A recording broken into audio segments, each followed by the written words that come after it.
Lunch. You are looking live. Live at lunch. Live at lunch with Ott and Hanny on 104.5 ESPN, Baton Rouge. What the hell's going on out here? Now, here's Jimmy Ott and Charles Hannegriff. Yeah, for some reason or another, you sound a little taller on radio.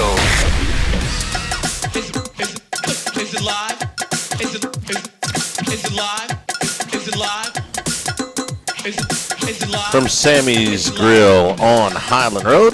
Welcome to the Wednesday edition. Live at lunch, 104.5 ESPN Baton Rouge. Charles Hannegriff, Jimmy Ott, Max Gotro, Jordan Kinchins back in the studio. Randy McKay with us today. Wes Reynolds with us today. PGA Championship starts tomorrow in Pennsylvania.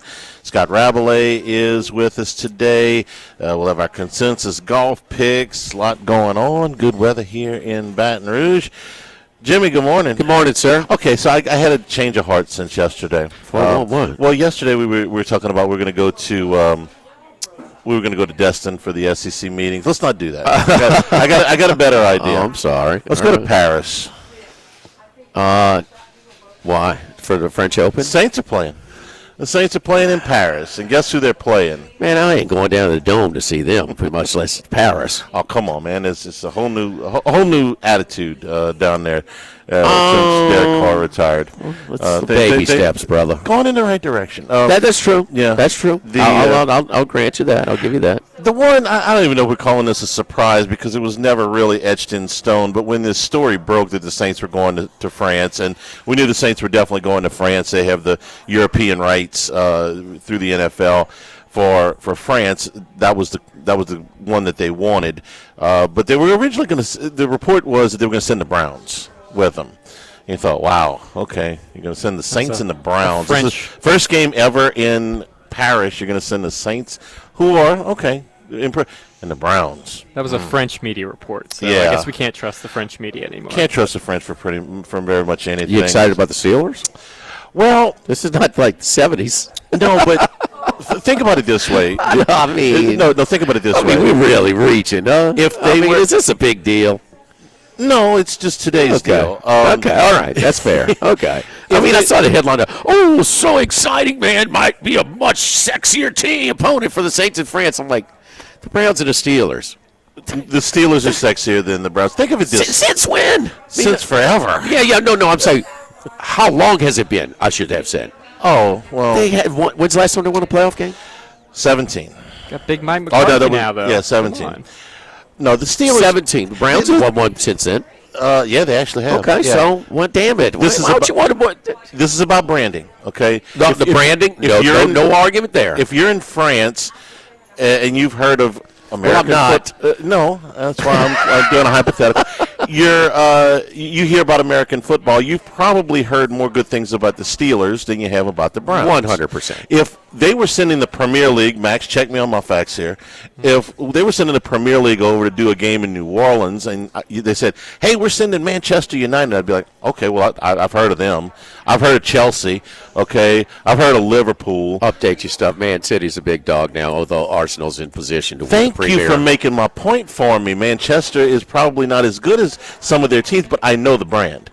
I know who Manchester United is. Okay, maybe there's a team in that Man City's brand pretty much stronger. Not than as big. No, really. No, as what? United and Liverpool. Damn, how many championships did they have? It's a recent run. It's a smaller fan base globally. For Manchester United? Man City. Man City, Man City's won 4 or 5 in a row for the first time ever. Recently, they've got an up-and-coming fan base, but those are kind of bandwagoners. They've won 4 or 5 in a row, right? They've won like 5 out of 7. 5 out of 7. Yeah. And Man U has won none in that time frame. Man U has a much bigger fan base. Yeah. But yes, you're right. I You're heard correct. that, Max, for the 10th time. Okay, Man U has not won one during this stretch, and they still have a stronger following. So. What do you want? You want glitz? You want sizzle, or you want steak? In Paris, I want sizzle. Guess what, Charlie? The NFL. Charlie, if I'm the NFL, I want sizzle. Do you really think that people in Paris know who the Steelers are? I know in the States. More than the Browns. Guess what? I know the difference between the people in Paris knowing the difference between the Steelers and Browns does not even compare to the following in this country of the Steelers and the Browns. Right. So why not move them? Why not play them here where the you're going to get more of an impact. Now you're thinking of like a Saints season ticket holder. Okay. Now, this is a good point, all right? Because if you're an American football fan in France and there's a game in Paris for the first time ever, you're going to go. It's like the first week of the season. So I'm the We don't care season who's ticket playing. holder. I get the Browns now instead of the Steelers, okay? Which is where I was going with this before I got off on the Manchester United but I'm just not ready to do. Oh, this is all. I mean, really, this trickling of this NFL schedule is really borderline silly.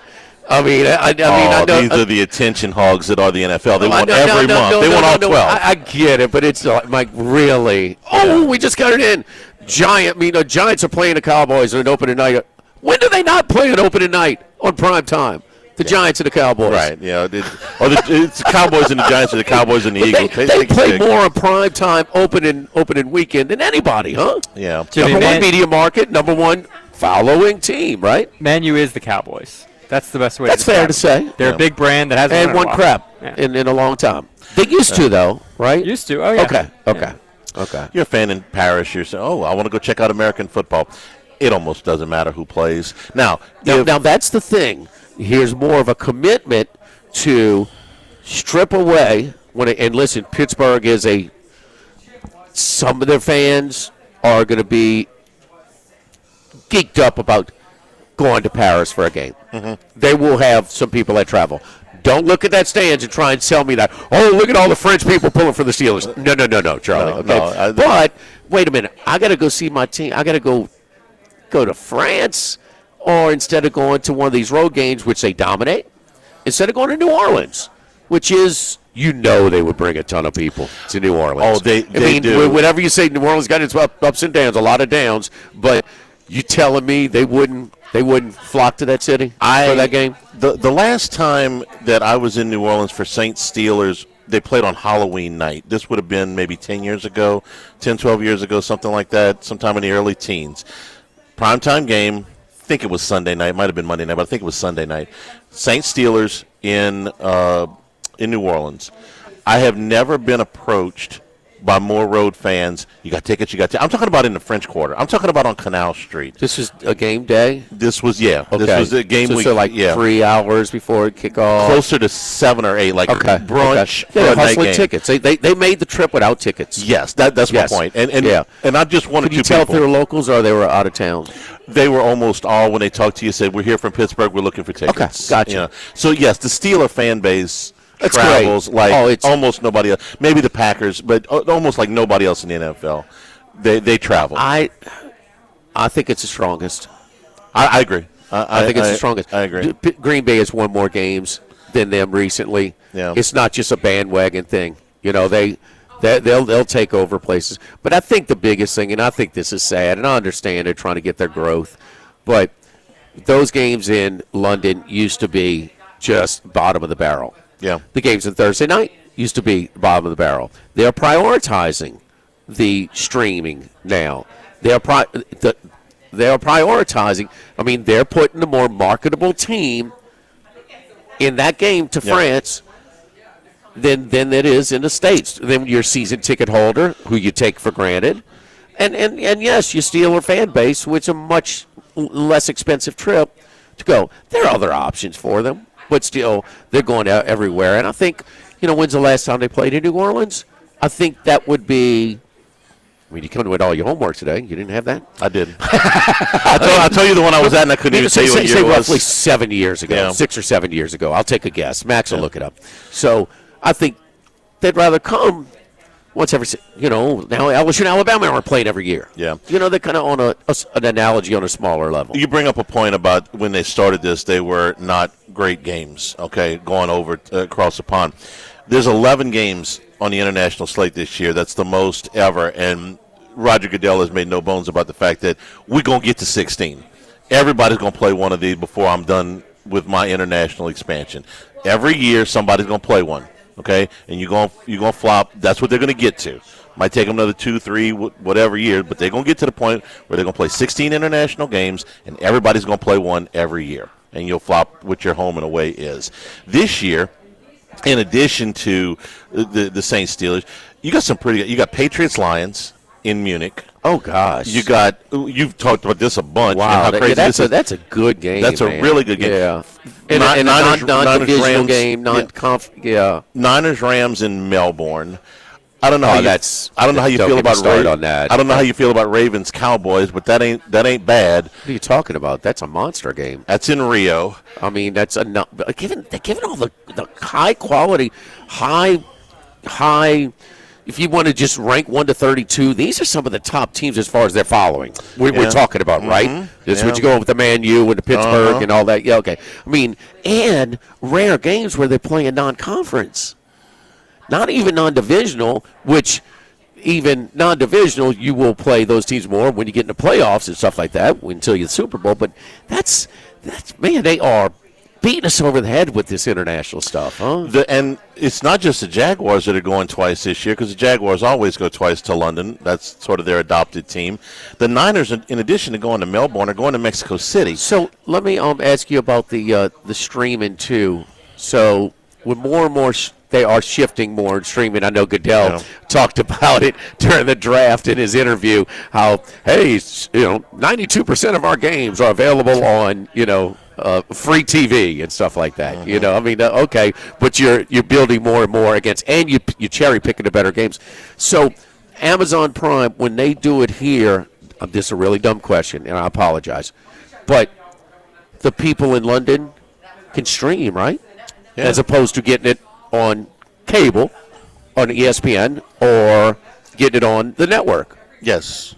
Okay. Yeah. I mean, I don't think there are. Like we show on USA on Saturday morning, we show Prim or the NBC properties, right? Yeah. And during the week, midday and stuff like that, we show. There's nothing like that carries the NFL over there, right? So they have to, or they could do direct TV. They have Sky shows some NFL games. They do? Okay. I believe so. Okay. They have Sky NFL. They have weird channels. I'm not super familiar, but I know but they the have streaming is available universally. Yes. Yes. Okay. Yes. Just making sure. It'll be it kind of intertwines, doesn't it? A little bit, yes. I mean, it's weird. The streaming rights are kind of exclusive to certain countries. So just because Amazon has it here doesn't mean they have it necessarily in Europe. Okay. So I didn't know. That's what I'm asking. Yeah, there can be different programs even though they're all online.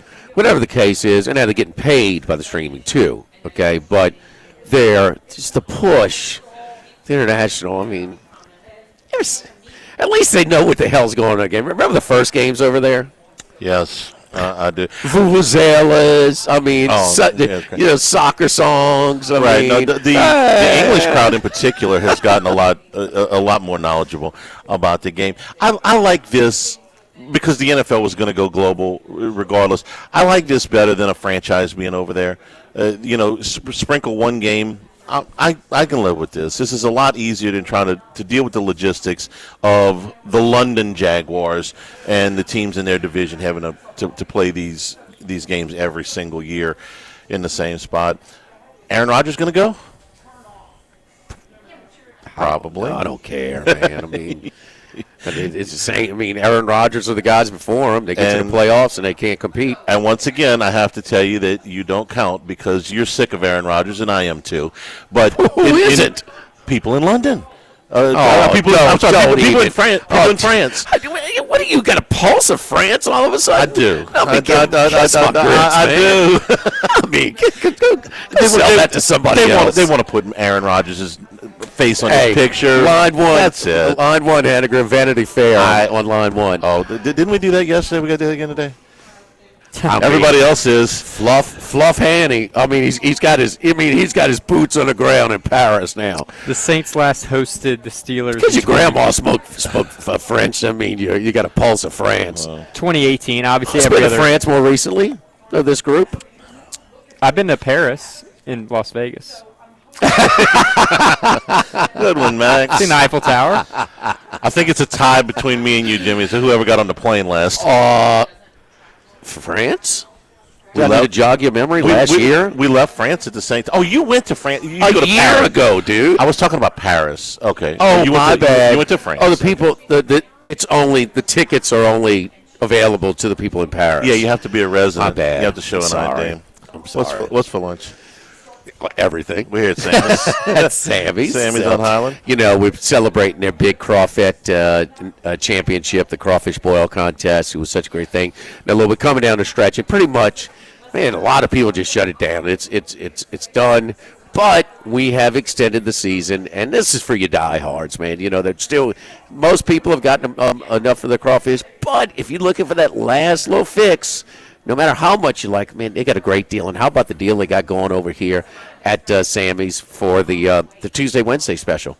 So, I mean, 10 pounds of boiled crawfish and a pitcher of Bud Light or Ultra for just $39.99. So that is a great deal. So basically $4 a pound and a pitcher of Bud or Bud Light Ultra thrown in there. That's a hell of a deal. So, you know, we used to have the OG, our original sponsor, 34 years ago when I started this stuff and was right here at Sammy's Grill and changed ownership. And so still we've maintained a lot of the things, and also we've evolved in some of the things. And one of the things we've done is they used to love the pork chop special on Tuesday or the chicken fried steak on this day, and we've put all of those available on the regular menu. So all of those great specials are available all the time. We talk about the white beans or red beans. It is, hey, it's not like a little cup. I mean, it is a big, massive bowl that you can get with the catfish, you can get with the pork chops or whatever. We'd have some chicken tenders. You talk about really, really good stuff. So great bar area. Baseball's always on in here, so great stop to watch the game as well. So your neighborhood bar and restaurant here at Highland, here starring Sammy's Grill. Live at Sammy's, live at lunch, 104.5 ESPN Baton Rouge.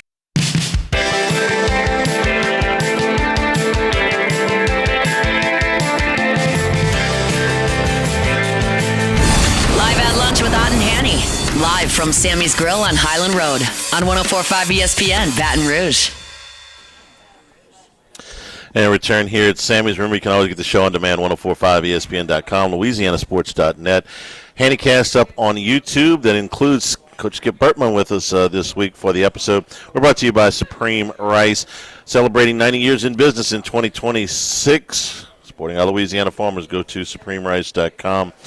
Yesterday, we were talking about the overwhelming odds for Paul Skeens yesterday, facing one of the worst teams record-wise in the league at home. Skeens was about a 350 favorite yesterday. So Ace Seminara said he wants to take the run line, lay the run and a half for the game. That worked out in the Pirates' 3-1 win. Max wanted to shorten that even more. Say, take the run line the first 5 innings. Shorten the odds even more. That worked out when the Pirates got a run. I put Max's on auto locks last night, his pick. That one, very good, Max. That one worked out. They got a run in the bottom of the 5th to get that margin. And so the Pirates win it for 3-1. But the bigger story yesterday was Skeens flirting with another no-hitter. He wound up allowing only 2 hits. He came out, struck out the side in the first, struck out the side in the second, didn't lose the no-hit bid until 1 out in the 7th. And this was the stat that blew me away, Jimmy, because I know we both saw this game, and it remains the best game I've ever seen pitched, really in the major leagues. That I actually saw it, was watching live when Kerry Wood struck out 20 Astros into 1-hitter back in 98. Mm-hmm. Skeens is the first pitcher to strike out the side in order 4 times in a game since that day. Wow. I mean, and that Kerry Wood day against the Astros, again, it's the best game I've ever seen pitched at the major league level. Better than no-hitters and better than perfect games because of the 20 strikeouts.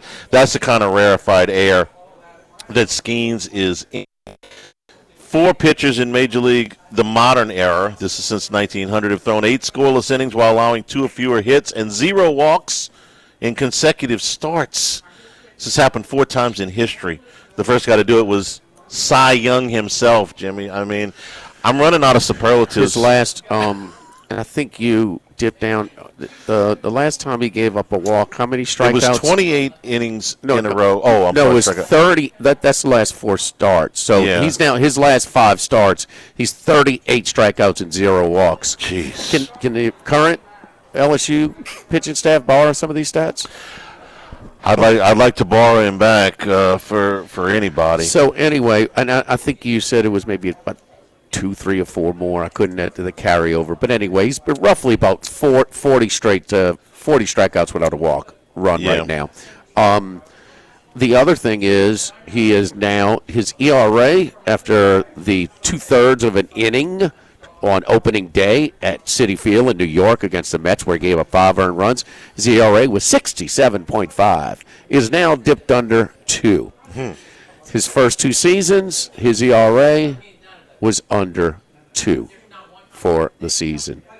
This is, if he has another season, they are extending him a little bit more. I don't believe his first 2 years he threw 8 innings.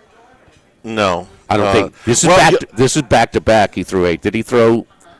I don't recall. He may have, but he's going longer now. He threw more pitches against the Cardinals in fewer innings than he threw in these last 2 games where he went 8. That was the last time he got hit a little bit. Yeah, he threw 98 pitches yesterday, 97 pitches the year before. The start before that. That was about how many pitches he was capped at last year or the year before. Right about 100. But he's getting deeper into games. He ain't walking nobody.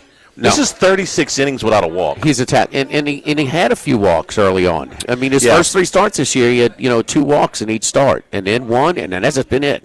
That has been it. So, even in this, the Cincinnati game, they kind of hit him. It's not a ton, but 3 hits and 2 walks. But it just didn't see. It was certainly better than his first, but it took him a couple of starts to kind of get in full mode, and that is usually the case. And usually the first 2 or 3 outings of the season, your pitches, you are on a tighter pitch count. You don't go as deep because they don't want to overextend you early. But he is pitching to contact more. He's just attacking the zone even more than what he did. He's not using that. What was that signature pitch he had early? The sweeper, the splinker. He's not throwing that quite as much. So that was more of a swing and miss pitch. That's more of his. On it, he's pitching to contact a little bit more and doing just fine with it. Even in that first game where he did get hit, the opener, he got hit more in the St. Louis game than that one. Yeah, because if the center fielder makes at least 1, if not 2 plays, the hard hit rate was he got hit. That was the walk, the infield hits, the misplayed fly balls. It just.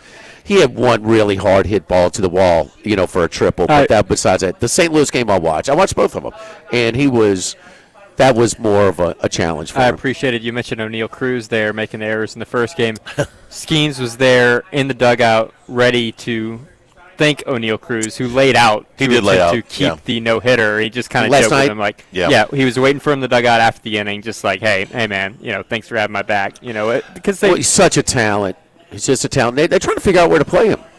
Shortstop in center field. Wait, how many guys are doing that? Name me one in Major League Baseball that, the same season they're playing shortstop in center field. So he's got so much ability, and maybe because he's breaking through at the plate, which is a big breakthrough, he had a lot. Still could. Some of the Latin players is just overly aggressive and sometimes just lacking some baseball IQ on the base paths. It's just part of their aggressive sort of approach to playing, but he's he could be a great center field. He could be a great. I think he's got to be more dependable. He's got to make the routine play more. We can make the spectacular play. We want to make the more routine plays. Skeens had a great quote about that, about Cruz laying out for that ball. There was a very interesting quote to me. It gives you an idea of the mentality of trying to make it through 162 games. He says, that's not a ball you would ordinarily lay out for, okay? In other words, it's the middle of May. We got 162 of these. You're going to lay out because I got a no-hitter going. You're aware of what's going on. Otherwise, go ahead and let the doggone ball hit, let the guy get a base hit, and let's move on to the next guy because it's the middle of May. You're looking for things to kind of follow right now. The local team is not doing as well. They don't figure to have – follow this team, man. They're fun to watch. They have a cool dynamic. They want to win. Here is your most dynamic talent in the lineup. Not on the mound, obviously, but in the lineup, it is Cruz. It clearly is. They needed him to take that next step to try and, because he's been an underperformer, before this season. But he's he knows that he missed some of those balls early for them. They know he could be pitching for the Dodgers. They know that. They know the Yankees are, Ace comes on for New York. Hey, we're trying to figure out how to get him to the Dodgers. Humans is a Yankees fan. He's trying to figure out how to get him to the Yankees, rather. But they're that so many young pitchers and position players, and then you brought in these kind of B-list, steady to professional hitter type of guys like O'Hearn and Lau. Mangum does so many. He's just a ball player. I think that was your term, because he does all. He'll field. He'll run the bases. He'll get on base. He'll short ball. You move the ball to the right side with the runner at second and nobody out. They're just fun to watch, man, and they got a real shot. The problem is that damn division.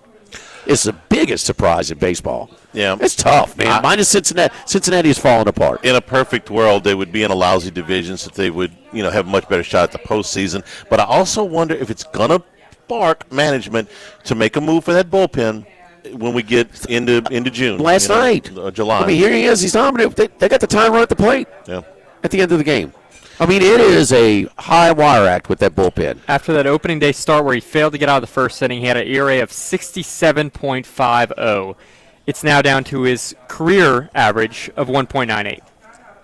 Yeah, we said that, Pete the Parrot. But 1.97 is his Nobody career listens ERA. to me anymore. Does anybody listen on the radio listen to me? I mean, the hosts don't. I don't think I can get also- enough of this. 307 innings pitched in his career, and he's under a 2 ERA. It just doesn't make sense. Can I pay a bill? You don't walk nobody either. Don't forget our friends at Legacy Title. Chad Reynolds and Legacy Title for all your real estate closings. 296-0060. Buying, building, refinancing. Nobody chooses but you. So work with our great, long-standing staff. They'll execute your deal seamlessly. Ashley Donald, Adrian Galata, Michael Platt, Mariana Haynes, Natalie and Bradford Smith. Again, Chad Reynolds, Legacy Title, 296-0060. Live at Sammy's on Highland, live at lunch, 104.5 ESPN Baton Rouge. Sammy's Grill on Highland Road on 104.5 ESPN Baton Rouge.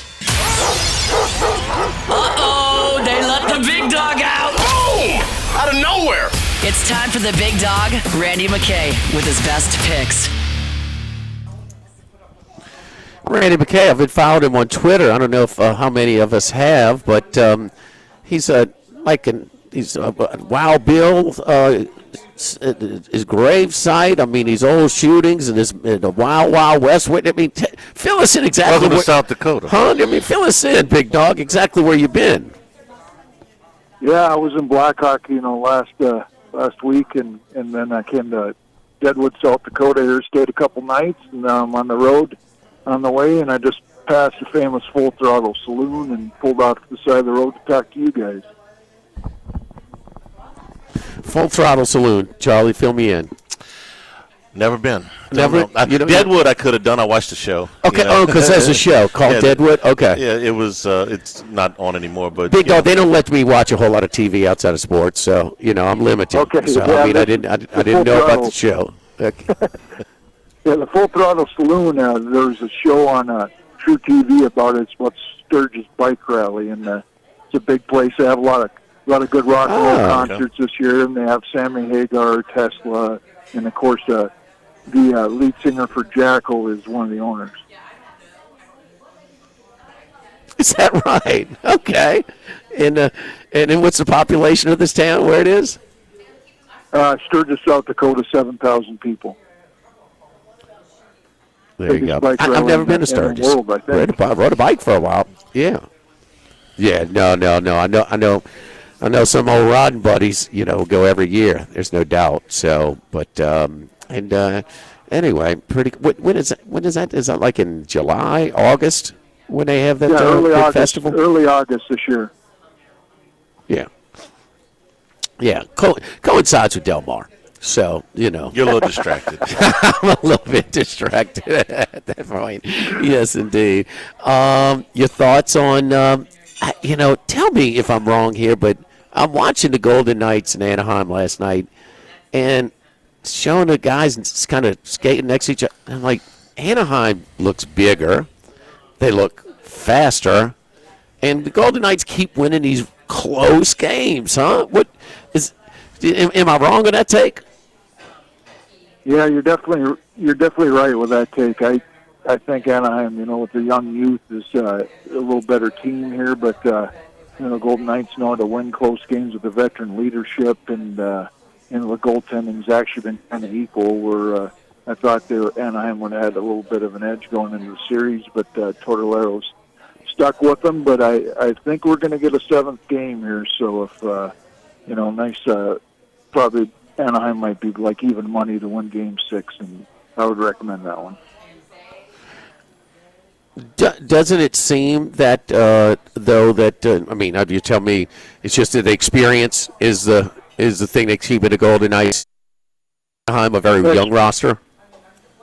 Yeah, experience has a lot to do with there, and and then the back end, that their defensemen probably have a little bit of an edge for the Golden Knights, so that helps them as well. And you're seeing good play out of Theodore, and of course they lost McNabb early, and I thought that would really be a deciding factor in that game. But they skated with 5 defensemen and somehow escaped with that very gutting win there. Hard hitting, a lot of injuries, and that was a good game and great game to watch. And I think we deserve Game 7 there, so hopefully we get it with Anaheim the next game. Yes, indeed. All right. So, do you have any picks for us? What we're dealing with right now with tonight? I mean, Game 6 is in. What do we have? We got Game 5 in Buffalo, and then Game 6 in Anaheim. Any thoughts on those?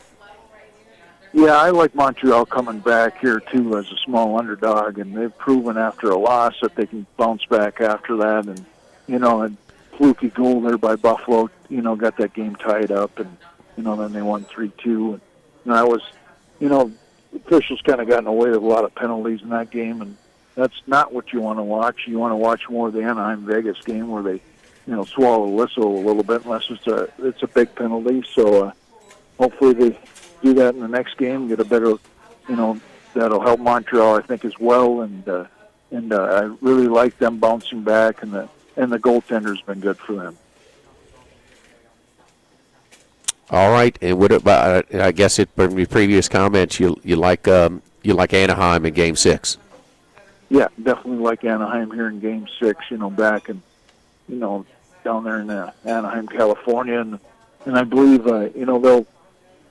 Some of their youth will come through in this game, and we'll see what happens here with the Knights with the injuries. They don't have Mark Stone. That's a big deciding factor. I don't think he'll be back for Game 6. He might be back for Game 7, so that'll be a big deciding factor. And then, a couple of their other skates guys got hurt last game too, so we'll see what happens there. But definitely monitor the injury report. Really don't like anything tonight in the Colorado. Minnesota game.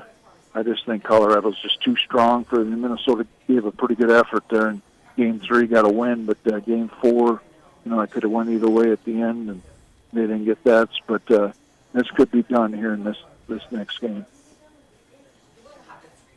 Are you tempted to lay the puck line plus 114 with Colorado at home against Minnesota? Well, that'd be probably the way to maybe look at if you want to get a plus price there, and Colorado could come out steaming there, trying to get the series done with and get moved on. But that'd be the way to go, I think, if you're going to bet that game, which I haven't looked at and bet it yet. For our people that don't really know, I'm limited to myself as far as in hockey knowledge, but I do pick up on. I know that Buffalo hasn't been to the playoffs in forever. They haven't won a playoff series, so this is the first one they've won for a while. We know that. How many years, Max, has it been since Canada won the Stanley Cup? So Montreal is the last representative. With Edmonton, making it to the Stanley Cup Finals the last 2 years, they're out of it. So, I mean, it's 1993 was the last. 1993 since Canada won. I mean, these are some starving fan bases in this series, huh? But it's been a good one, man, and that the atmospheres have been off the charts, huh, Randy? Yeah, that was a great year, 1993. I remember it very well. But that was good. I used to go back to that kind of thing. But, yeah, I remember when they won the last one, I could have probably got that trivia question correct. And, it's a big thing, but, a lot of Canada doesn't like Montreal and probably not rooting for them. most of them didn't mind if Edmonton would have won or Winnipeg or any of the other ones, Vancouver's. But it'd be a big thing, especially you see those, just the people that stand outside and watch the game is amazing atmosphere for these games when they're in Canada, and you just see the heart and the passion, and it'd be something big. And I definitely think they have a good shot. They get if they get by Buffalo here, they definitely have a good shot with Carolina. So we'll have to wait and see there. You is a big Montreal fan, huh? That we know. He's a sportsbook manager at a property in Las Vegas. It's off the Strip. It's out toward the Red Rock area. Mr. Colucci. This guy grew up in the Bronx. He's a Cowboys fan, a Dodgers fan, and a Montreal Canadiens. To say the least, he's a bit confused, Randy. Yeah, he can break down a game pretty good. He's got a little different accent than I have, that's for sure. And he runs a heck of a sports book. And, he's quite the guy. I've known him since about when VEASAN started there, when he was on with Brent, like I was. I met him a couple times, and then I saw him out at Don DeMarco's Pizzeria as well. Yes, indeed. Hey, we've been talking about the NFL schedule and leaking this thing out, and Charlie has been really doing his research and the pulse of the NFL fandom in Paris. So had some wine last night. And so, but from a competitive standpoint, playing the games over there, it's a home game. The San Francisco Rams game, that division, I think that divisional games in the NFC West determined the Super Bowl champion last year. No way to tell for sure. But what's your thoughts from a competitive? Because I know that you will definitely have some handicapping angles for your future bets on this NFL schedule that's going to be finished being released tomorrow. Yeah, I can say this as a bettor and a fan. I'm not a big fan of overseas games and trying to figure out the motivation and when these teams fly over. But there is some edges, and we picked up some with Jacksonville and of course last year Minnesota having 2 straight games. That helped them in that second game, I believe, and we were on that one. So, as soon as the schedule comes out, we'll be we'll be looking at that. There's a little bit of leak as far as a few of these games. It's interesting to see, but surprised they're playing a game in France. Some of these countries probably could care less about American football. We have a lot of time, okay, but still New England in their run, schedule related, they were also pretty good. Quarterback breakthrough, he could be good, but also he didn't he didn't perform nearly as much. Didn't have the protection is nearly as much in the postseason than they did for most of the regular season. A lot of these Super Bowl losers bounce the next year, have rough years. What's your thoughts on a little preview with the Patriots going into this year?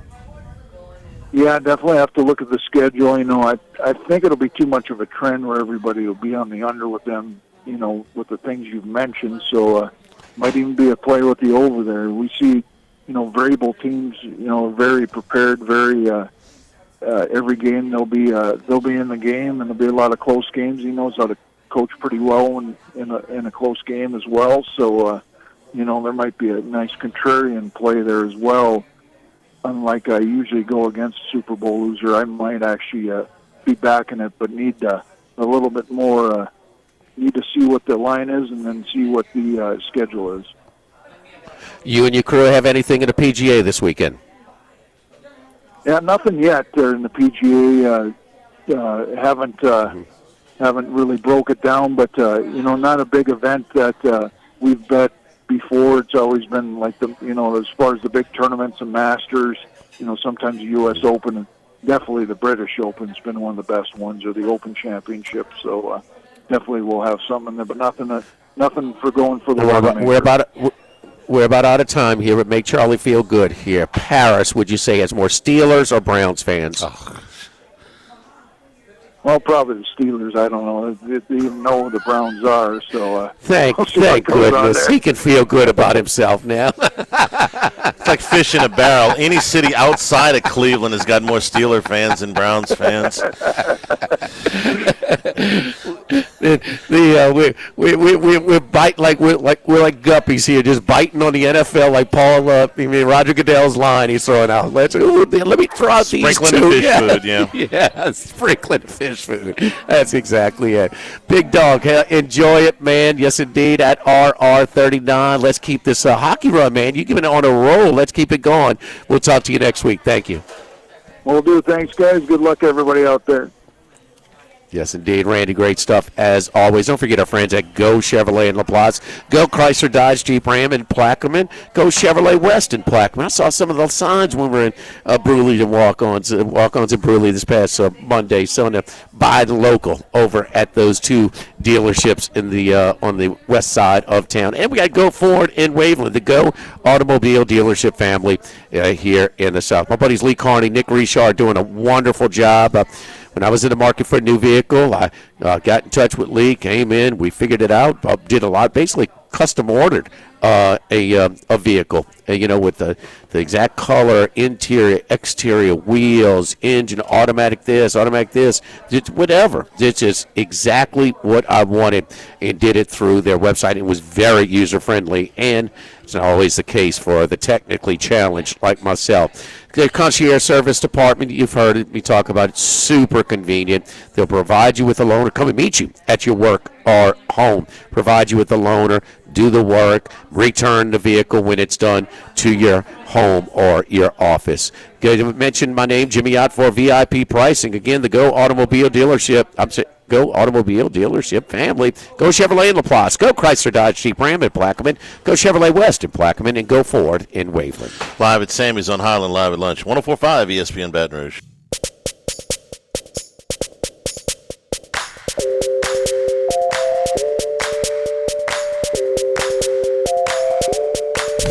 Live at lunch with Ott and Hanny. Live from Sammy's Grill on Highland Road on 104.5 ESPN Baton Rouge.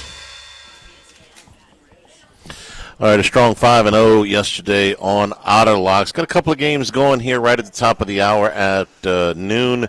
12:05 and 12:10 starts. Jimmy, got a pick? Yeah, man. Max Free's been really, really good this year for the Yankees. Part of the biggest reason, with them being having such a great start. But they have kind of hit a little bit of a wall, including Freed. So Freed, the last two games, has given up 8 total earned runs and 11 a third. And it's a similar path than where he had another little stretch of 3 outings where he was roughed up. So this might be a little high. Baltimore is getting healthy. Bradish can be hot or cold at home, but plus 40 at home is a low. Can be plus 40, plus 45 is worth a swing. And they're going to go for the sweep with the Cleveland Guardians against Reed Detmers and the Angels. Angels, I thought, were off to a kind of a hot start. You talk as good as the NL Central is, that's how weak the AL Central has been. But the one team that is above 500, it's the Cleveland Guardians. They're 23-21, looking for the sweep today. Their rookie, their outstanding rookie, Parker Messick, who's been outstanding, 4.1, 2.3 ERA, worth laying to 55 with the Guardians. So both home teams in these two games going at noon. Coming up in hour number 2, we'll talk Lane Kiffin with Scott Rabelais and Wes Reynolds. Our ace on golf is going to give us his picks on the PGA Championship, and we'll have our consensus picks and Max's picks, everything coming up here in hour number 2. From Sammy's on Highland, 104.5 ESPN Baton Rouge.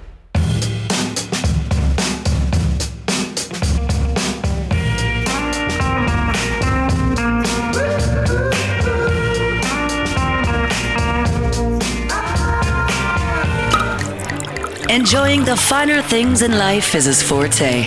Let's bring in Scott Rabelais from The Advocate. And we return here at Sammy's on Highland Road. Come by and see us for lunch here at Sammy's. Rab, good afternoon. How are you? I'm doing all right. Just got my doctor's checkup. I'm not too far away. I'm over here by Lady of the Lake. I should have come by. If I'd known that, over at Sammy's, I would have come by. Oh well. You can still come by after your segment here if you want to take yes. a little ride over in this direction. We'd love to see you. All right, so, the Vanity Fair article with Lane Kiffin has been, I would say in the news, but that just seems like such an understatement for the last couple of days. Let me start with this, Scott, and I know you did your column about this today. Lane Kiffin right now, I don't know how many interview requests LSU has gotten for him since, let's say, the beginning of the calendar year. And I don't know what the format would be for a lot of other ones, but I think I'm pretty safe in saying that any major sports outlet would be happy to spend some time with Lane Kiffin and promote it on their air. ESPN, Fox, CBS, NBC, take your pick, SEC Network. Any written publication, any newspaper, the guy's interesting, okay? There's plenty of substance to chew on here.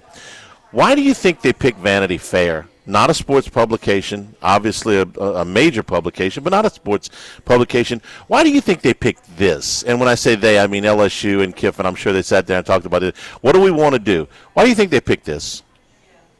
That's a really good question, Charlie. You have such insightful questions, Charles. That's why I love coming. Tell Jimmy. I'll give you credit on that one, Charlie.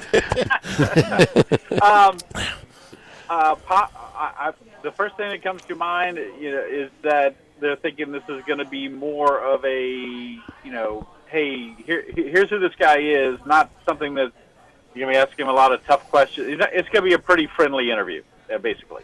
Yeah, and from all indications, it has been. And this quote, obviously, I saw the writer was on with Paul Feinbaum saying Kiffin kind of volunteered this quote about the recruits, what they said to their families about going to Ole Miss.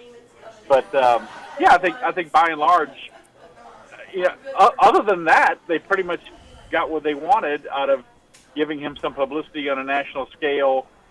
Promoting the brand. I'm doing the air quotes, and but at the same time, not being something that would be too hostile for him. In the interest of fairness, I should point out that they did do a piece on Trinidad Chambliss as well. So it's not like Vanity Fair never does anything on sports, or even that they haven't recently. Right. I was just interested that it was him. So now, with the quote that got all of the attention, what I'm being asked to believe now is, maybe I'm naive, but I'm being asked to believe that Lane Kiffin sorted through all of the interview requests, picked this one, threw this quote out there unsolicited to hurt Ole Miss recruiting, knew that it was going to be highly controversial, come back another day later, issue an apology, sort of, and get the whole news cycle going again, and he calculated all of this to hurt Ole Miss and help LSU's recruiting. That's what I'm being asked to believe today, if I'm listening to the national narrative. Am I completely off base here? Anything's possible, I guess, but that's giving Lane Kiffin an awful lot of credit, isn't it? I mean, to be that calculated. This is a Hollywood script they're asking me to believe. I'm asked to believe that he went through this entire thought. That's why I started with why he picked Vanity Fair. Because if he says this to On 3, okay, right, or one of the recruiting sites or something like that, then yeah, The Athletic, because then it's a sports story, right? And right, the shots in recruiting, they never stop, okay? That's just another part for the court. But when you say it to Vanity Fair, now Stephen A. Smith wants to talk about it. Now Jim Rome wants to talk about it. Now you're right. Everybody wants to talk about unbelievable. it. And so the show before us on this station, yes, correct. So am I really to believe that Lane Kiffin and LSU calculated all of this, knew how it was going to go, and planned this on purpose, or did Kiffin just say something off the cuff and go, "Oh, wait, you know what? That's going to piss somebody off. Maybe let me backtrack a little bit on this." I'm inclined to believe the latter, Charles, as you guys are, especially since, like I said, the writer went on Feinbaum and said this was something that kind of like he said, and then he kind of regretted. They met again the next day or something like that for more interviews. Sometimes interviews for these national publications last more than one sitting. A lot of times they do, and he was kind of regretting it then. So that's what the guy said. So you'd have to believe that he's calculating.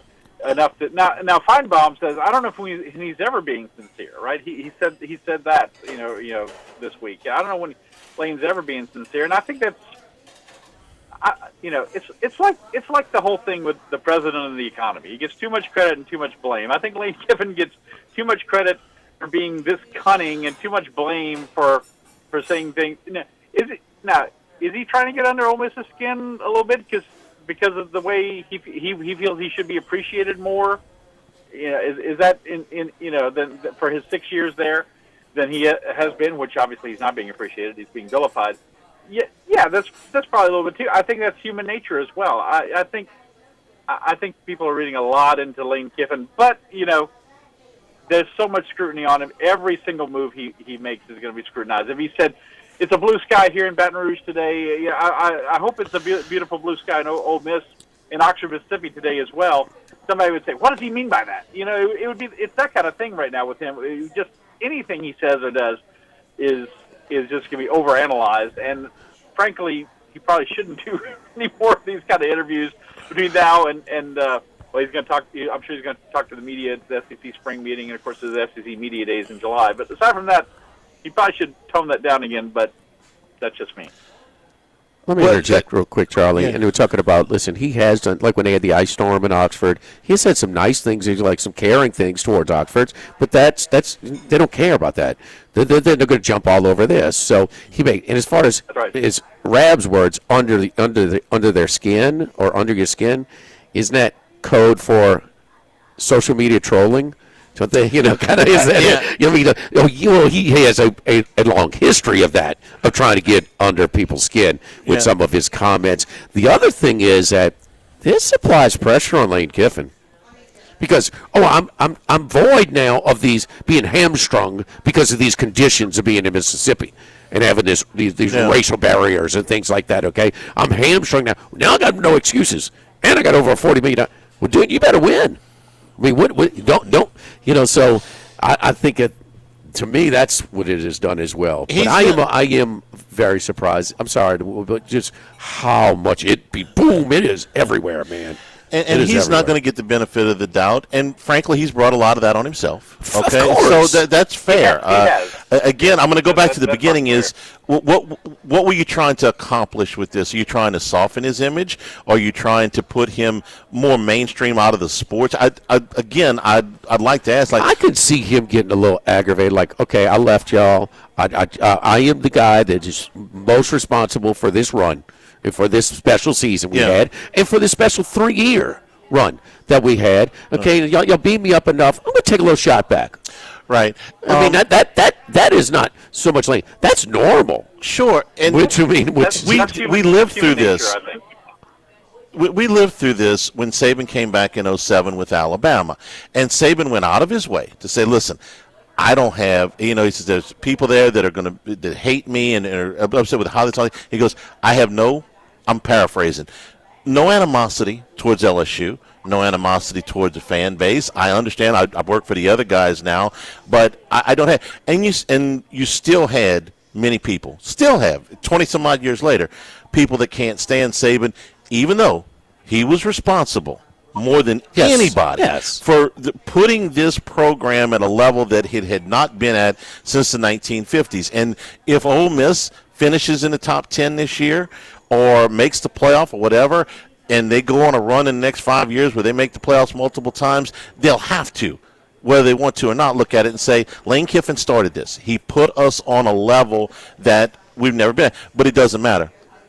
Some people there will never forgive him. The same way some here will never forgive Saban for leaving. And he didn't even leave for Alabama. He left for the Dolphins. But this got out of hand in a hurry with this piece. The Ole Miss animosity, I think, tracks some of the LSU animosity in this way. I think LSU people felt, and of course he did go to the NFL. And I think a lot of people have forgotten that, quite honestly. Yeah, that he went to the Dolphins and then went to Alabama. He didn't leave LSU for Alabama. But I think I've always thought some of the animosity was the fear that was well founded that he would come back and kick LSU's butt most of the years that he was at Alabama. And I think that's what's at the heart of this. I think Ole Miss Ole Miss fans listening are not going to like this. Ole Miss has an inferiority complex to a school like LSU, and they're afraid that Lane Kiffin is going to go there and be very successful and be more successful than the guy that they knee-jerk hired, Pete Golding, quite honestly, and that he's going to Saban them over the however long he's at LSU. That's my opinion. It's 100% correct in my opinion, Scott. I agree with you. Envy is almost always rooted in fear. I mean, almost always, right. And that's a lot of what this is. All right, let me jump to the second part of this, which I didn't see this one coming, and I still don't quite understand it. But Steve Sarkisian just decided to wander into this conversation for no reason yesterday. What is he doing? And I mean, he's at Texas, and Ole Miss goes to Texas this year. If a little background on this thing, and he decides to start taking a shot at Ole Miss's academics, and it's like, where did this come from? I was genuinely surprised yesterday when I read this, where it came from and what it was about, and it's like, Scott, you're going to the SEC meetings. I almost booked a room yesterday just because I want to come see this. As if the Texas football players are taking it to the standard curriculum that the everyday students are, and had to go through the same admission process that the rest of the student body does, because that is way off. This is the first time I've heard about academics about college football in, I don't know, since before COVID. It's like everybody's a straight A student these days. Like Jimmy's son that plays college football. You hadn't heard academics in years. Scott, where did this come from? You got a theory? Guys feeling the heat, at Texas, right? They were preseason number 1 last year, and they didn't make the playoff. And this, he's trying to. To me, he's trying to tell you. Now, why is he picking on Ole Miss? I don't necessarily know, other than that they're on the schedule. But he's trying to tell you, hey, it's harder we have tougher standards here. It's harder to get the good players here. All the millions and millions and millions of dollars we have to throw at them in the NIL portal, in the portal, we don't. That doesn't matter. This is tough. I think Sark's feeling the heat a little bit. But you're right. It was very out of left field. You're right, Scott. He's feeling the heat. Why didn't he throw it at Kentucky? Why didn't he throw it at Florida? Why didn't he throw it at because Ole Miss made the deepest run in the playoffs. Okay, yeah. And they were making the run that people had predicted for Texas to make it. It's that simple. And if you don't think that his last year with Manning this year, he's got a lot of pressure. Hell, right, but I mean that is weak, unnecessary, and just. But if Ole Miss if they were 6-6 last year, he could give a crap less about Ole Miss's academics. To be fair, Charlie, we did hear about academics a little bit when Brian Kelly came in from Notre Dame, right? We heard it. He was hamstrung a little bit by the Notre Dame academic, reasons and whatnot. Since the payroll, since you started paying the players, NIL, payroll, whatever, the academics is gone, including at Notre Dame. Yeah. I'm going to tell you what else I think has gotten a bad rap. Could any of you, with a basket full of straw and some glue, you weave a basket weaving? Yeah, could you weave a basket? Charlie, could you weave a basket? Charlie has been in France, giving us the pulse of the Browns and Steelers fans in Paris, and also now breaking down basket weaving. We don't underestimate the versatility of Live at Lunch, Scott. With a bushel full of wicker and a bottle full of glue, I bet you could not make a basket. You could put a pot of gold there, and I couldn't do it as a reward. I know that. Scott, could you weave a basket if you had to? Oh, my best thing that I can do with my hands is typing. That's yeah. I don't think I could put together a competent basket. So that's a Max job. John Summerall chipped in. He said he's grateful to coach at a top 10 university that also had offers. It's like he was feeling left out. Yeah, come on. Hey, Ole Miss has finally arrived. They're taking shots. That's what Pete Boone said yesterday. He goes, I'm just baffled that everybody is really threatened by our success. It's kind of like when the LSU fans get the guy stealing for Georgia. and when it's a non-run game. No, they you are a big deal. I mean, they want to beat you bad, no matter how bad you are. You're that good. We'll wait. You guys are not allowed to be good in basketball. You're good in football. You're good in baseball. You're not allowed to have a basketball team. Yeah. Scott, thanks a lot, man. Enjoy the day. We'll talk to you next week. All right, guys. Thank you. Take care.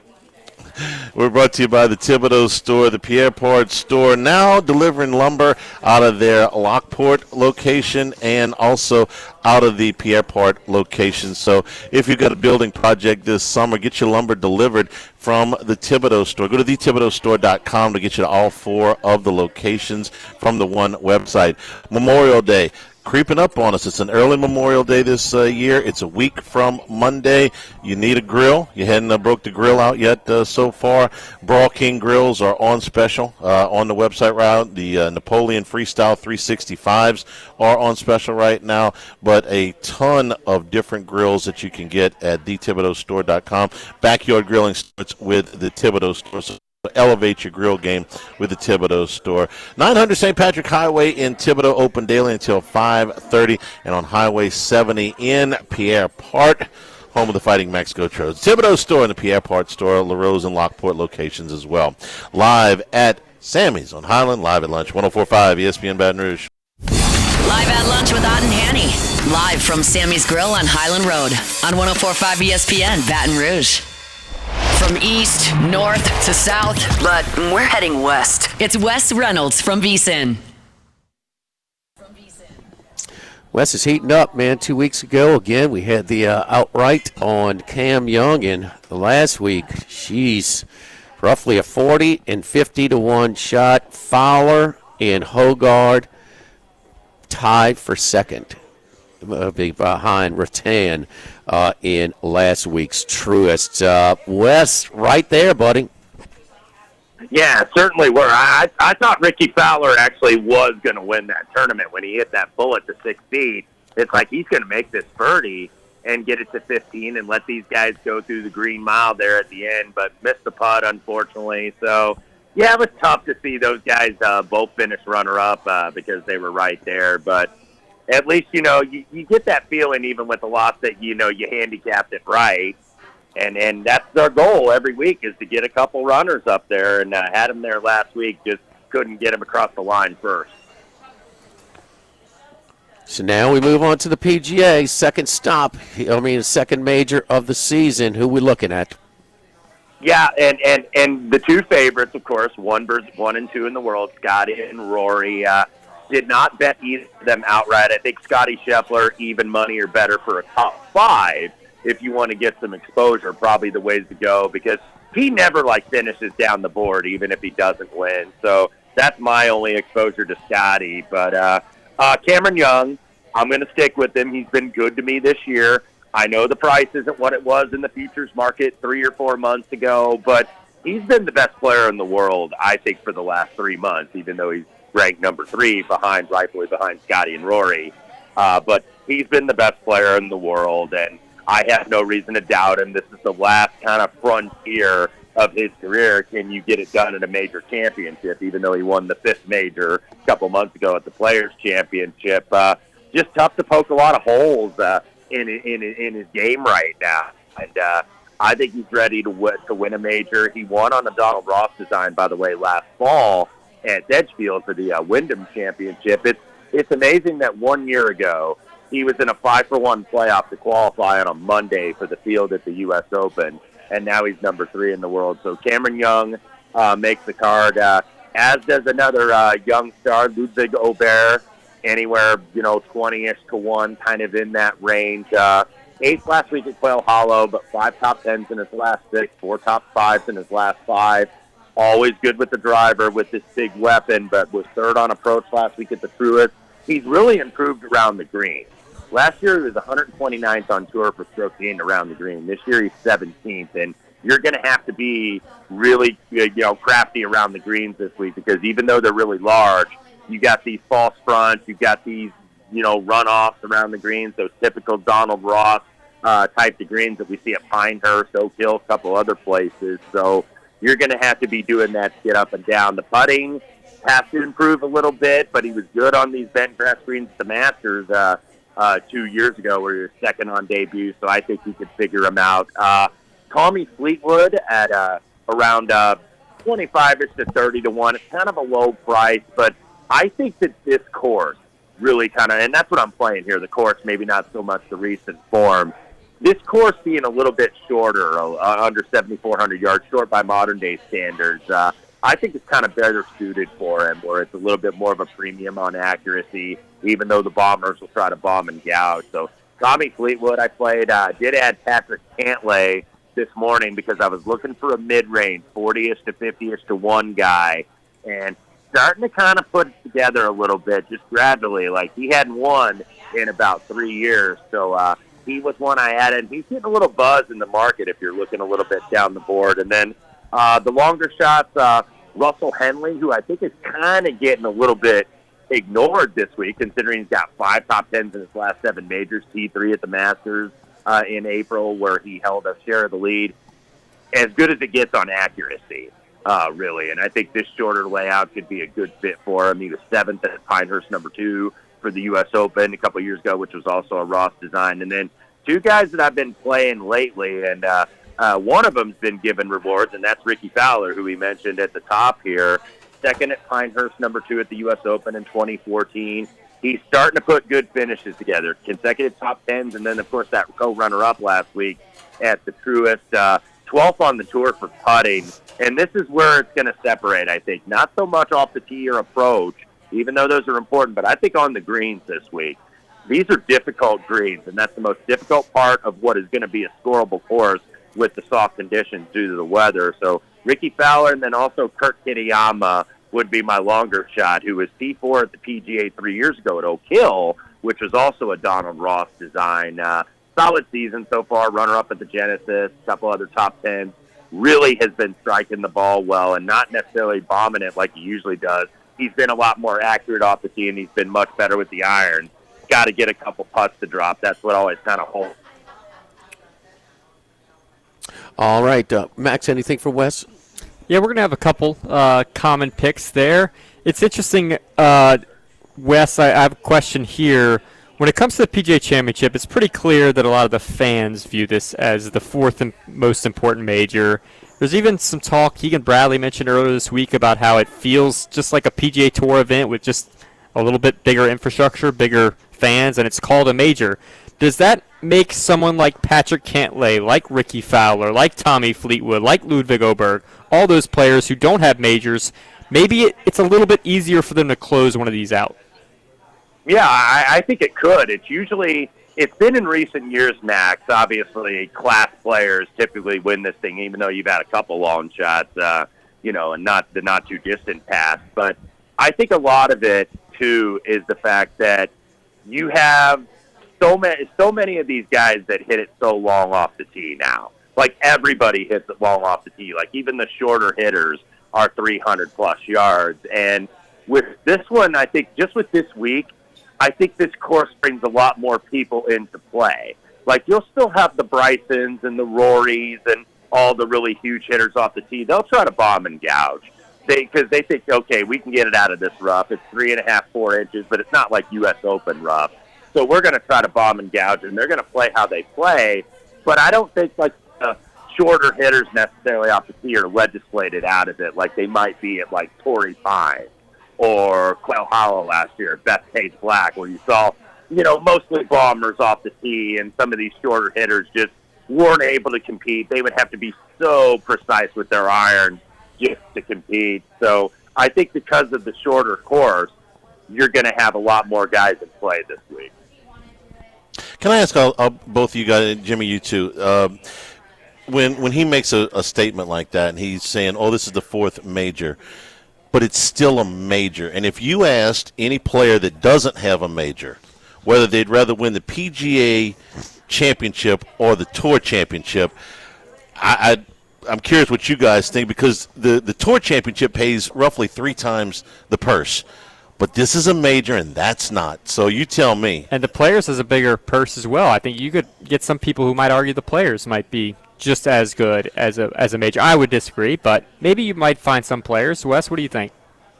Yeah, look, this is still probably arguably the best field in golf that you get all year. And consider the fact that you also have 20 club pros, because this is the PGA of America, which, oversees this event and legislates, regulates the event.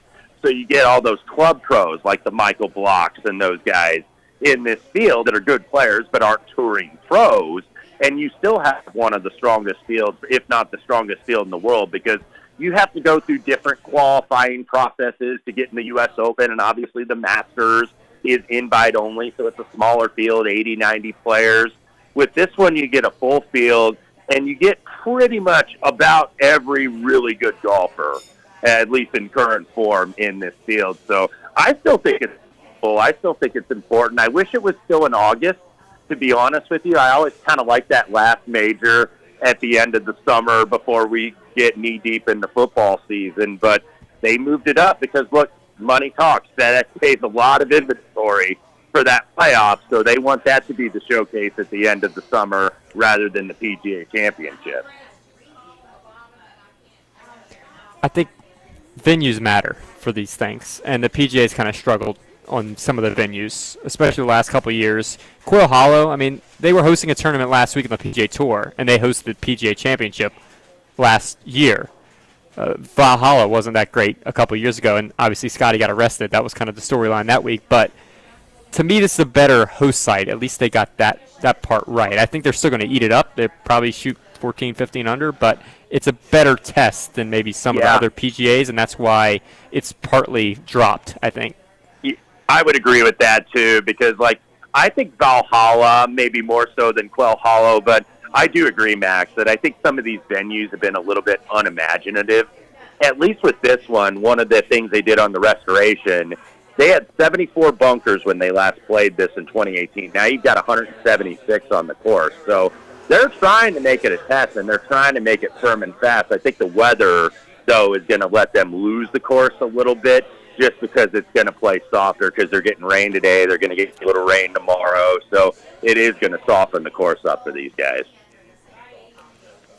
And like Wes said, man, look, Bryson's here, Rahm's here, the Reed's here. So, all the big boys are playing. So it's not like the Australian Open in tennis 40 years ago where some players wouldn't even go. If you weren't bored, never went. It's a very difficult. It was a very difficult flight. To get yes, indeed. But the Niners and Rams will be there. Easier flight now. Yeah. All right, Wes, we appreciate it. Good luck to you, man. Let's.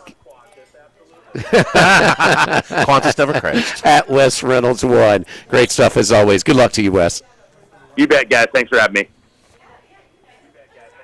Don't forget our friends at United Community Bank, the local way to bank big, with locations from Baton Rouge to Golden Meadow, including their newest branch just around the corner here from Sammy's on Highland. It's the United Community Bank, the Burbank and Bluebonnet location. Our great team of bankers, Heath Meir, Nicole Glover, Hunter Creed, David Campbell, David Henry, and Prentice Wilkes. Stop on by and see our great team of bankers and see how we can help your business today. United Community Bank, member FDIC, equal housing lender. Keep on at Sammy's. Again, it's still going on Tuesdays and Wednesdays, so including tonight. So we pull out the first batch of boiled crawfish at 5 p.m. So 10 pounds of crawfish in a pitcher of Bud Light or Ultra for just $39.95. That is all the way through Father's Day, the third week in the third Sunday in June. So this Bud's for the boil over here at Sammy's. Tuesdays and Wednesdays, starting at 5 p.m., 10 pounds of crawfish and a pitcher of Bud Light or Ultra for just $39.95. Live at Sammy's on Highland, live at lunch, 104.5 ESPN Baton Rouge.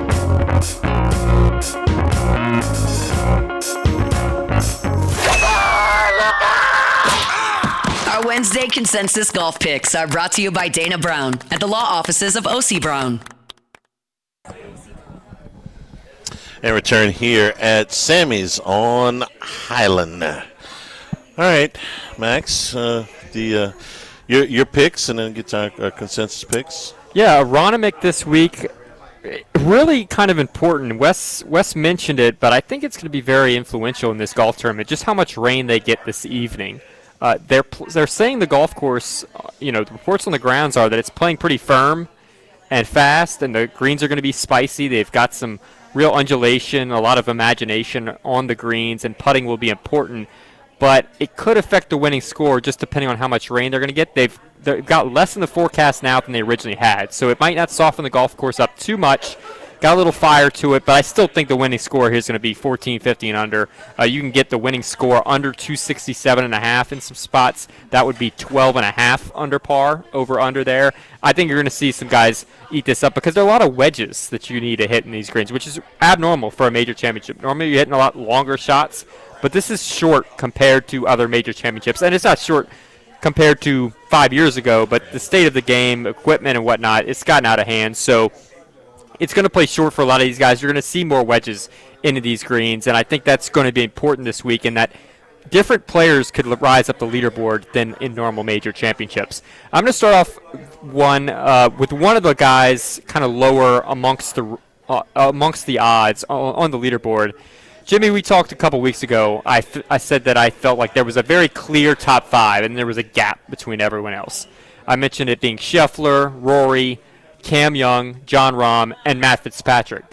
And for whatever reason, Fitzpatrick in that top 5 is not amongst those in the odds. He's actually 8th or 9th in some of these listings on the odds board, which I find a little disrespectful. You know, he's got Xander and Oberg ahead of him. Bryson is not playing all that great. He's got some injury concerns. And yet you're getting Fitzpatrick at 25 to 1. I think that's a great opportunity here. Fitz he's already got 3 wins to his name, so he's in good form. His putting has let him down at times this year, but when he showed up, obviously he's won 3 times, so it's not been that bad. That is a bit of a concern that I have, but he's got a really good short game, really good wedges. He's won a U.S. Open, which is kind of PGA Championship light, but as I said, I think it's going to be a little bit of a different test. But I just think he's got a lower ball flight, which sometimes can impact him in some of these major championships on firm and fast greens. I don't think with as big as the greens are, that's going to be as much of an issue for him. So I think he's getting a little disrespected here at 25 to 1. Matt Fitzpatrick is going to be my kind of high star type player. And then I've got a bunch of guys outside at 50 to 1. I'm going to start off with Patrick Cantlay at 55 to 1. Look, this is not a guy that I think the Philadelphia crowds are going to really rally behind on a Sunday and try to get him to his first major championship. He's not all that excited of a player. I hope he's patient. I hope they're patient because he can step over the ball for a while. But look, he's got top 12 finishes in his last 4 starts, and his major track record is not very good. But he does have, a couple top 10 finishes. He was 3rd in the U.S. Open a couple years ago, so he's not a complete outlier in major championships.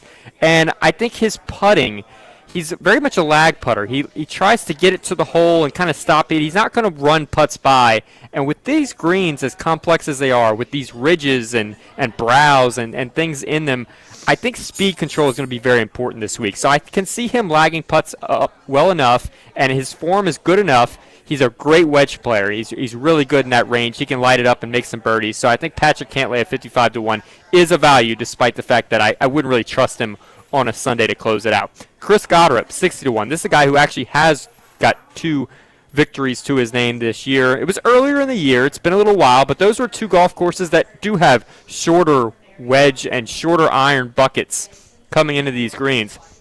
Phoenix Open and the Sony Open. The other thing to mention here with Gotterup, he's a long hitter, which I don't think they're going to be reined in as much as I originally thought when I started diving into this golf course. He had a 3rd place at the Open Championship last year, so he doesn't have a major win, but he's shown that he can do it in a major championship.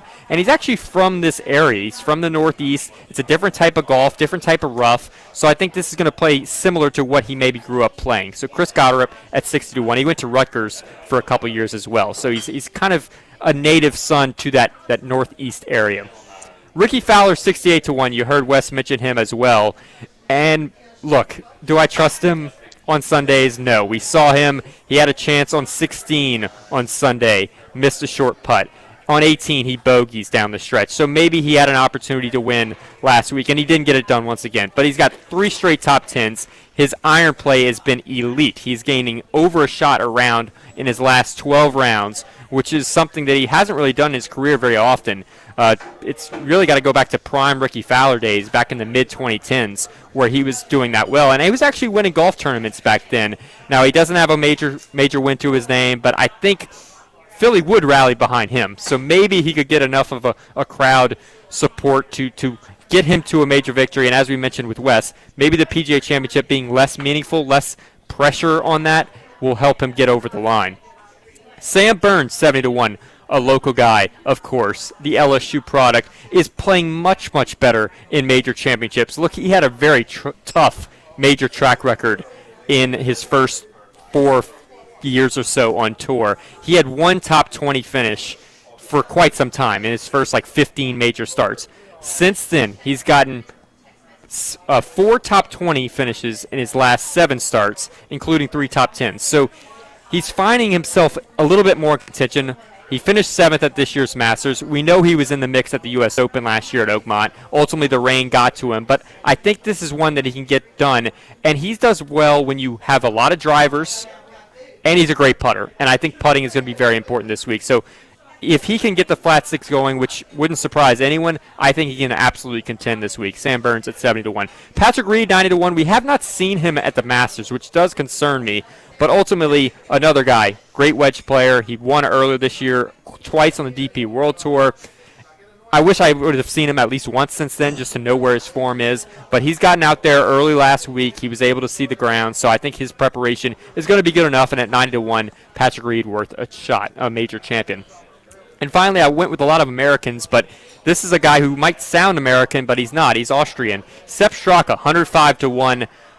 A player who is elite in these buckets where you're hitting 100 to 150 yards in to these greens, which pretty much all the way through hole 14, you're going to have a lot of holes on par 4s like that. He is 5th in the on the PGA Tour in the range of 50 to 125 yards. I mentioned there are going to be a lot of shots from there. And I think he's just an elite enough iron player. If he gets the putter going, he can compete this week. So Fitzpatrick, Cantlay, Goddard, Fowler, Burns, Reed, and Straka. I'm going with 7 rather than going with the one bullet of Scotty Scheffler this week. Any thoughts about the first round, morning group, afternoon group weather? I'm noticing that Scheffler and Fitzpatrick are in the same group along with Justin Rose. They go out 5th to last. So we got any variance tomorrow? I think you could see the afternoon wave have a slight advantage, and not based on wind. It's just going to be a little chilly early in the morning, and then if it does rain, it could play a little softer, which does sometimes fool some players a little bit. Early on in the morning with it being a little cooler. So maybe an afternoon wave, slight advantage, but nothing of substance in terms of wind or anything. I think Scheffler requested this late tee time because he wants to think it's Friday. Yeah. It's Thursday, Thursday's what's been taking him out. Yeah. Maybe you'll think it's Friday already. It's been unreal, man. I mean, how many tournaments has it been? Now, take out the first round. He might have won them all. Was the Masters where they were going crazy? Everybody was scoring. He just didn't score. He didn't shoot terribly, but he didn't keep up. It's probably been 5 or 6 events now. It's been the first rounds that have really kind of held him back at the very least. But you're going to dig in on Scotty at 5-1 or plus 120, like Wes was telling us for the top 5. Just hang on tomorrow, right? Just shoot 70 and get out of there. Consensus Golf Picks brought to you by Dana Brown at the law offices of O.C. Brown. So Cameron Young at 15-1 is the low shot. Cantlay is 55-60-1, and Ricky Fowler.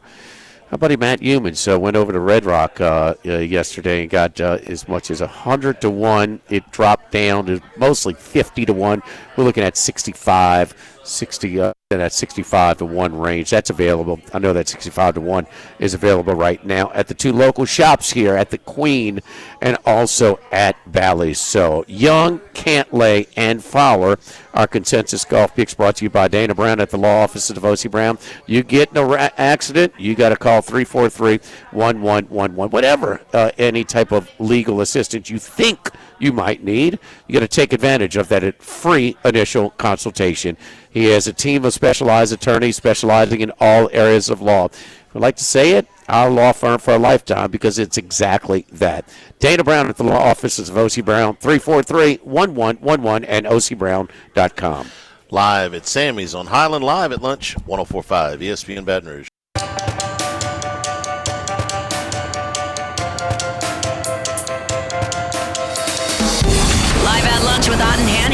Live from Sammy's Grill on Highland Road on 104.5 ESPN, Baton Rouge. Wrap it up here at Sammy's on Highland. Max, you got a few props on the PGA Championship you want to share before we finish up? Yeah, I really like some of these. Really like these. Rarely do I like these as much as I do now. There's certain regions or certain characteristics that you can look at in some of these markets. Right now I'm looking at Matt McCarty, top lefty, as high as plus 470.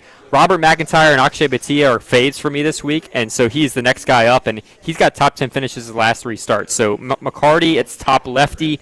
Alex Fitzpatrick, he's been playing some pretty good golf, hasn't he, since he won the Zurich? He is 7-1, finished top debutant. The only guy ahead of him is Christopher Raytan, who won last week, but I think Fitzpatrick is in a field with not a whole lot of great debutants. And then Thomas Dietrich, top live player, is up to 10-1. He is playing great in live. I know some people don't care about that, but I don't really like Rahm and DeChambeau's chances this week either. So top lefty, Thomas Dietrich at 10-1. You can get top live golfer as a prop a lot of places. Is that widely some of them available? don't have all the guys listed for whatever reason. So you might not find pretty common for major. Okay. Yeah. Yeah, the majors they do a lot more of these. The menu's expanded considerably for major. You know, top Canadian, top European. Top senior, we got Zach Johnson last time. I really like laying the chalk again with Stuart Sink as well, but you got to lay up. And a ton of matchups too, and it's just like the other menus. Kind of look at the band as they get closer. So as of today, they'll have the full menu available. Jimmy's picks he gave you an hour ago, both off to good starts. The Guardians with a 2-0 lead in the third. The Orioles with a 1-0 lead also in the third in the 2 afternoon baseball games that we got going today. And we got one game in the NBA tonight as we get back to Detroit. Wemby right out the chute, huh?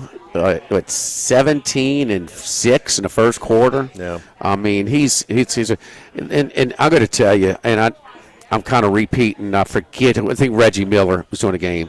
But Harper, man, he looks like he's going to be a star from Rutgers. He looks so good, so comfortable and aggressive and just effective in this postseason. He is how about the Spurs front office? Wemby's, I mean, you get lucky. You get that generational pick, okay? You don't get credit for that. But the Rookie of the Year in Castle, you got the Sixth Man of the Year, and Harper's got to be up there for Rookie of the Year as well. And Harper, if it it was Flagg and Knipple, but you're going to tell me Flagg's not playing in the postseason? We don't know. And we saw Knipple, his play certainly was compromised once it gets to the postseason. Harper, man, where it counts the most in the postseason, he looks great. He would have gone number 1 in a lot of drafts if not for a guy like Cooper Flagg. There's some drafts that he would have been number 1 in over the last 10 years. At this point in his career would be hard pressed to be playing at this level in the playoffs. Thanks to our friends here at Sammy's on Highland. Tomorrow we're at Walk-Ons, the original. Have a great weekend. Have a great day, everybody, and stay tuned for Hunt on 104.